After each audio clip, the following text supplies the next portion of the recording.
133.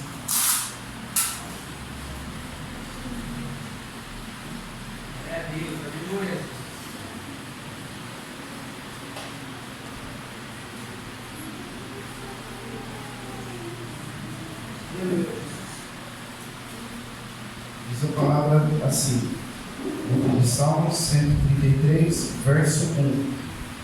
Ó, quão bom e quão suave é que os irmãos vivem em união. Como é bom e agradável quando os irmãos convivem em união. Coloquei em duas versões, né? Uma mais traduzida.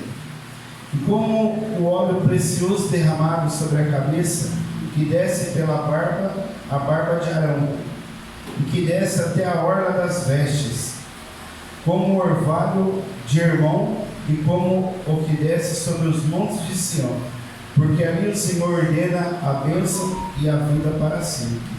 Amém? Por essa cabeça, vamos estar orando. Meu Deus e meu Pai, obrigado, meu Deus, por mais essa rica oportunidade de poder estar em tua casa, meu Deus. Com a responsabilidade de trazer a tua mensagem nessa noite, Pai. Eu creio que o Senhor tem falado comigo através dessa mensagem, Pai. E eu creio que o Senhor irá falar também com a tua igreja, Pai. Sim, meu Deus, vivemos dias difíceis, Pai, meu Deus. Eu creio que essa palavra vem em nossos corações, Senhor. Eu creio que a tua voz, a tua palavra, Senhor.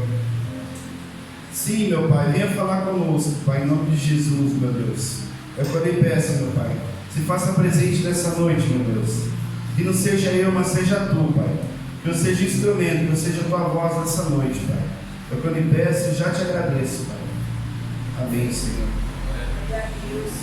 Aqui quando nós lemos esse primeiro verso, como é bom e agradável quando os irmãos convivem em união. O que a gente entende com isso? Que é muito bom a gente viver em alegria, viver em felicidade um com o outro, é viver algo bom, maravilhoso, que nos traz prazer. Porque ninguém consegue ficar num lugar onde não é bem recebido. Diz uma palavra aqui, diz que em Mateus 10,14, se você não for bem recebido, você tem que chacoalhar a poeira da sandália e ir embora. Até nisso Deus tem cuidado. E aqui quando ele fala que a gente tem que viver em união, a gente sabe que é difícil, porque muitos são os pensamentos, muitos são os gostos, cada um tem uma opinião. Só que a gente tem que entender que cada um tem o seu limite. E às vezes é difícil a gente conciliar tudo isso. Mas aqui eu coloquei que a comunhão, ela tem que existir. Porque o objetivo é um só, é Jesus, e sempre será. Glória a Deus. Glória a Deus. Aqui em Mateus 12:25, ele diz que Jesus, porém, conhecendo os seus pensamentos, disse-lhes: todo reino dividido contra si mesmo é devastado, e toda cidade ou casa dividida contra si mesmo não subsistirá. Você vê que no início ele fala aqui, Jesus, porém, conhecendo os pensamentos. Jesus já sabia os nossos pensamentos, os nossos quereres, nossos desejos, né? E ele sabia muito bem que nós seríamos diferentes, que cada um ia ter uma opinião. Só que ele nos alerta que onde tiver divisão, não há prosperidade, não reina o Espírito Santo. Seja ela numa casa, no nosso lar, na igreja, no casamento, até mesmo no local do trabalho. Se tiver indiferença, ali o Espírito Santo não vai trabalhar. Em Marcos 3:24, ele diz que se um reino se dividir contra si mesmo, tal reino não subsistirá. Eu coloquei aqui que Deus, ele não habita no meio da briga, no meio da confusão, no meio da fofoca. E a gente vê como que a gente é complicado, né? Porque ele vem para trazer a paz.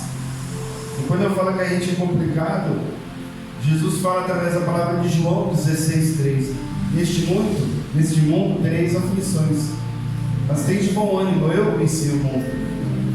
Então ele nos dá um respaldo.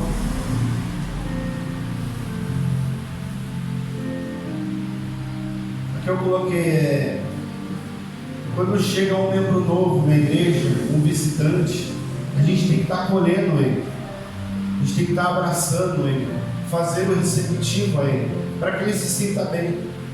E o mesmo ao decorrer do tempo, mandar mensagem, mandar um versículo, um louvor, perguntar se está precisando de alguma coisa.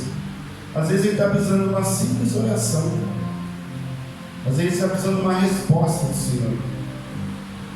E quando ele vem e se sente bem, ele vê que ali o Espírito Santo habita na casa de Deus. Em Mateus 10,14, ele fala que: e se ninguém vos receber, nem escutar as vossas palavras saindo daquela casa, sacudiu o pó dos seus pés, que foi o que eu sei no início, né? E o Senhor, Ele quer isso de nós, quer essa comunhão, essa união um com o outro. Quando chamamos os irmãos o mundo evangélico, a gente chama os irmãos de irmãos carinhosamente. Por quê? Somos todos do mesmo Pai. O mesmo objetivo é o Senhor Jesus. Até às vezes somos criticados pelo mundo lá fora. É porque ainda não houve discernimento deles. Porque aquele que serve ao Senhor, tem o único e suficiente de Salvador nas nossas vidas, nós somos chamados de irmão. Eu falo que um exemplo disso, que é muito difícil nas nossas vidas, a união, é o casamento. Por que o casamento? Porque ali é a junção de duas cabeças diferentes. São pensamentos diferentes, opiniões diferentes, os gostos são diferentes, mas se Deus uniu, a vontade dele sempre vai prevalecer. E o que Deus uniu, a carne não vai separar. Mateus 19,6 diz que assim eles já não são dois, mas sim uma só carne. Portanto, o que Deus uniu, ninguém separe.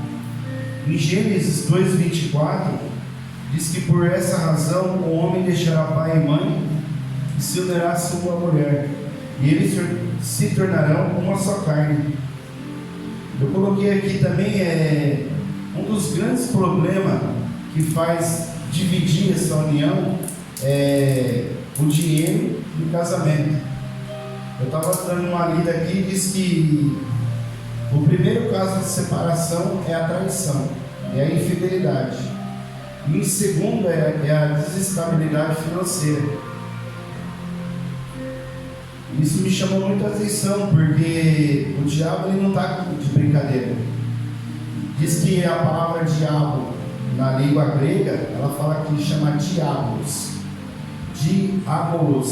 que é aquele que divide, é aquele que ataca, é aquele que acusa falsamente. Então ele não está de brincadeira. E ele vai querer dividir o seu casamento, ele vai querer dividir a sua vida financeira, a tua vida ministerial na igreja, a tua família. Hoje a gente pode ver quantos pais já não conversam mais com os filhos, quantos irmãos, por causa de uma intriga boba, já não conversam irmão com irmão. Você vê que o diabo ele vem para desestabilizar. E aqui quando o Senhor fala que o quão grande e suave é que os irmãos vivam união, é onde o diabo vem para atacar. Então nós temos que lutar com todas as forças contra esse mal. Aqui no verso 2 ele fala que: e como óleo precioso derramado sobre a cabeça que desce pela barba de Arão, e que desce até a orla das suas vestes.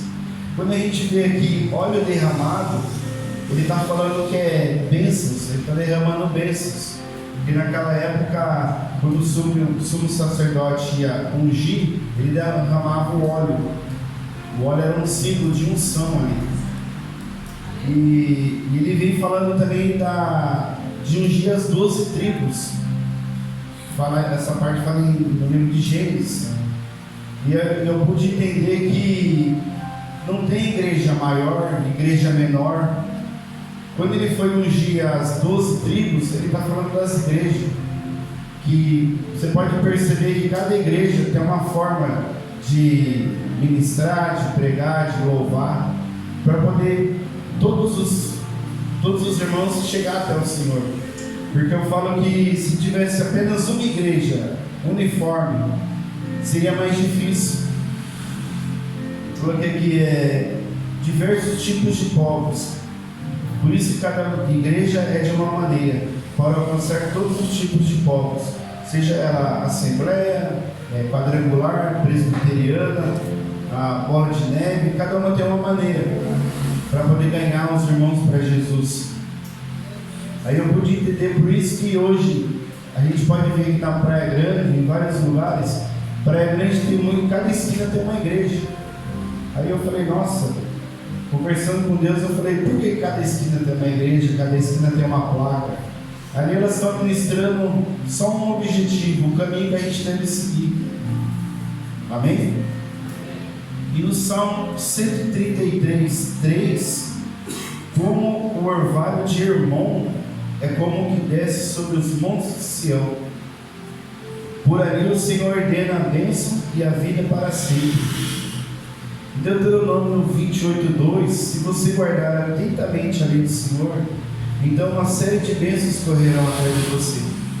Então o que nós temos que fazer? Guardar as leis, obedecer os mandamentos, porque as bênçãos elas correrão atrás de nós. O Senhor ele fala aqui porque ali o Senhor ordena as bênçãos. E eu fui ler o que era Hermon e Monte Sião. Diz que existe o Monte Hermon e o Monte Sião. E aqui ele dá o exemplo que eles são unidos pelo orvalho. O orvalho ia unir um monte ao outro. Ele usa isso como exemplo. E eu creio que nada vai desestabilizar, seja na nossa vida financeira, na nossa vida conjugal, ministerial. O Senhor tem cuidado de tudo, porque esse é o Deus que a gente está servindo, esse é o Deus que fez, que faz, e ainda fará muito mais nas nossas vidas. Então que a gente possa viver em comunhão, se preocupar com o próximo. Amém? Eu agradeço a minha oportunidade.